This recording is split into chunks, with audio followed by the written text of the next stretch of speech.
विश्वामित्र जी महाराज समझ गए क्या हो गया राम भद्र जी। कुछ नहीं गुरुदेव, कुछ नहीं। नहीं, बात तो है कुछ, हम समझ रहे हैं। अहिल्या के ऊपर तुमने चरण रखा है, इसलिए छुअत चरण पछताओ, पश्चाताप हो रहा है। हे राम, अगर तुम्हें ऐसा लग रहा है कि ऋषि पत्नी के ऊपर चरण रखने से पाप लग गया है, तो गंगा जी सामने हैं, चलो हम गंगा के तट पर ले जा रहे हैं। इसलिए विश्वामित्र जी महाराज कहाँ ले गए, ये लीला हो रही है। वैसे तो गंगा भगवान के चरण से निकली है, लेकिन लोक जगत में ईमानदारी से बताओ, यदि आपको ऐसा लग रहा है कि मुझसे अपराध हो गया है, तो उस अपराध की निवृत्ति के लिए गंगा के तट पर जाते हो, सरयू के तट पर जाते हो, किसी तीर्थ में जाते हो, किसी पावन सरोवर में जाते हो, किसी मठ मंदिर में जाते हो। भगवान राम भी जा रहे हैं गंगा के तट पर, सामने गंगा जी थी। इसलिए चले राम लक्ष्मण मुनि संगा, गए जहां जग पावन गंगा। गाधि सून सब कथा सुनाई, जही प्रकार सुरसरी मह आई। तब प्रभु कृष्ण समेत नहाए, दिए दान मही देवन पाए। और जैसे ही भगवान ने स्नान करने के बाद ब्राह्मणों को दान दिया, वहां के जितने भी पंडे आदि थे, ब्राह्मण थे, संत आदि थे, सबको भगवान ने दान दिया प्यारे। जब दान देने के बाद प्रायश्चित पूर्ण हो गया प्यारे, इसके बाद की चौपाई गोस्वामी जी ने जब लिखी है तो अर्थ निकल के आ गया। हरस चले मुनि वृंद सहाया, हरस चले मुनि वृंद सहाया, हरस चले मुनि वृंद सहाया, हरस चले मुनि वृंद सहाया। वेग विदेह नगर नीराया, वेग विदेह नगर नीराया, वेग विदेह नगर नीराया। विदेह राज्य का नगर पास में आ गया प्यारे। हर्ष लेकर के भगवान प्रवेश करते हैं जनकपुर में। जनक जी महाराज ने जैसे सुना, संग सचिव सुच भूरि भट भूसुर बर गुरु ज्ञात, चले मिलन मुनि नाहे कह मुदित राव यही बहाती। दौड़ पड़े महाराज श्री जनक। विश्वामित्र जी महाराज आए हैं, लेकिन एक बड़ी मर्म स्पर्शी बात कह रहा हूं, इस चौपाई में मर्म भरा है। क्या? सिद्धाश्रम में विश्वामित्र महामुनि ज्ञानी थे, लेकिन अयोध्या पहुंचते पहुंचते विप्र वचन नहीं कहे विचारी। लेकिन जब राम जी को लेकर के आश्रम में आए तो प्रात कहा, मुनि सन रघुराई, निर्भय यज्ञ करो तुम जाई। मुनि हो गए, लेकिन जब मिथिला में पहुंच गए प्यारे, तो समाचार मिथिलापति पाए, विश्वामित्र महामुनि आए। महामुनि हो गए, बोलो हो गए ना मिथिला में महामुनि। विश्वामित्र महामुनि आए। संग सचिव सुचि भूरि भट भूसुर बर गुरु ज्ञात, चले मिलन मुनि नाहे कहे मुदित राव यही बहात। प्रसन्न हो गए महाराज श्री जनक। विश्वामित्र जी महाराज, महामुनि विश्वामित्र जी आए, और जैसे ही दौड़े महाराज श्री जनक जी, संग सचिव मंत्री साथ में हैं, वैदिक ब्राह्मण भी हैं। देखा कि उनके साथ दो राजकुमार हैं। ओहो, ये अद्वितीय अलौकिक, क्या कहना।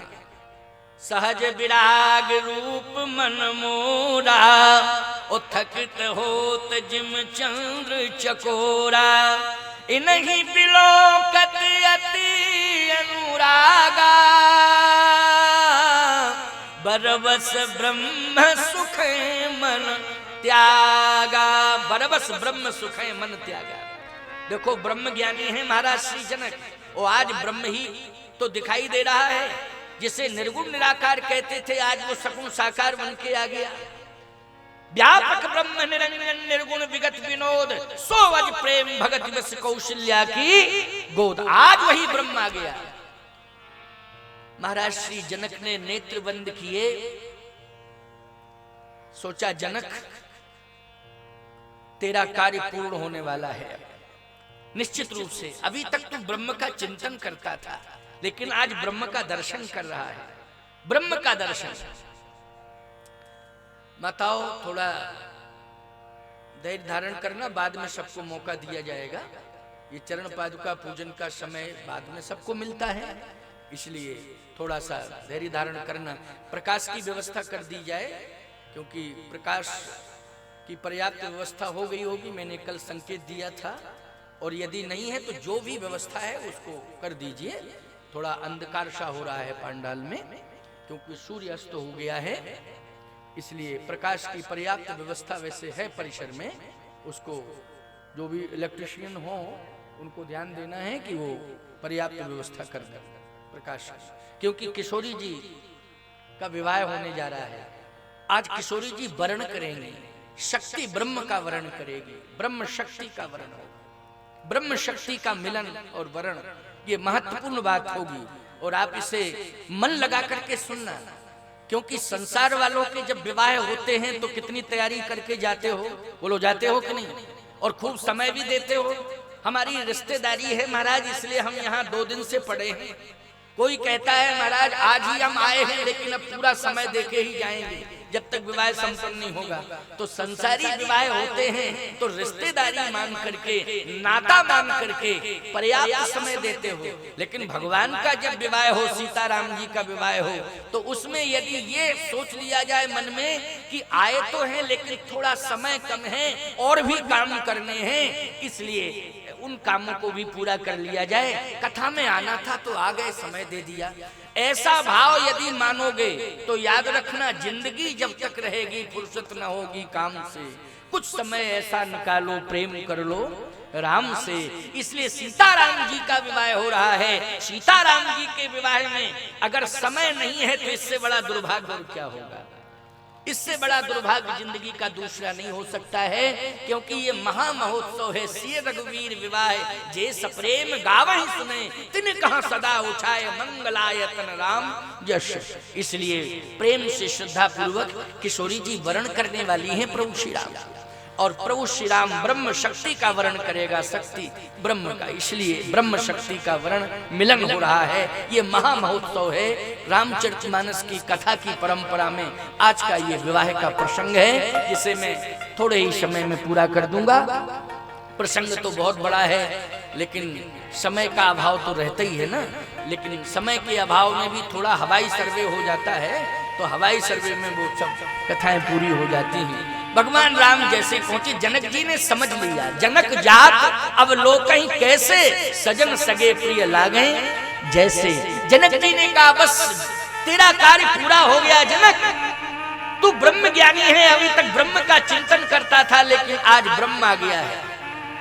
अच्छा ये भी सत्य है कि जनक जी महाराज ने धनुष भंग की घोषणा की कि जो धनुष को तोड़ेगा उसी के साथ मैं अपनी बेटी का विवाह करूंगा। जो ज्ञानी पिता होता है वो बेटी के विवाह में इस प्रकार की घोषणा नहीं करता है कि जो धनुष तोड़ेगा उसी के साथ बेटी का विवाह होगा। जो घर वर कुल हो अनुपा तो करिए विवाह सुता अनुरूपा। घर वर कुल, इन तीनों को देखता है, इन पर विचार करता है, तब विवाह का निर्णय लेता है।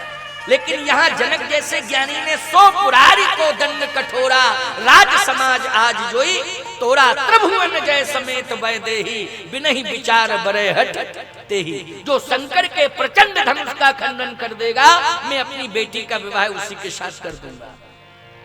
अब भैया शंकर जी के प्रचंड धनुष का खंडन करे तो ये तो बल की बात है, लेकिन बेटी के विवाह में अवस्था पर भी विचार किया जाता है कि नहीं। अवस्था और घर की व्यवस्था और कुल आदि, इस पर विचार किया जाता। लेकिन जनक जी महाराज ने केवल शर्त रखी है क्या कि जो भी धनुष तोड़े। आप कहो महाराज जनक जी ज्ञानी है कि अज्ञानी। आप कह रहे हैं जनक ज्ञानी है, मैं हम लोग तो समझ रहे हैं अज्ञानी। इस प्रकार की घोषणा करना, सीता जी की आयु मात्र 6 वर्ष की है और 6 वर्ष की आयु में 100 पुरारी को दंड कठोरा। कोई बलवान पहलवान होगा वही तो धनुष तोड़ेगा। लेकिन विवाह में बल की प्राथमिकता होती है कि आयु की प्राथमिकता होती है, बताओ जल्दी।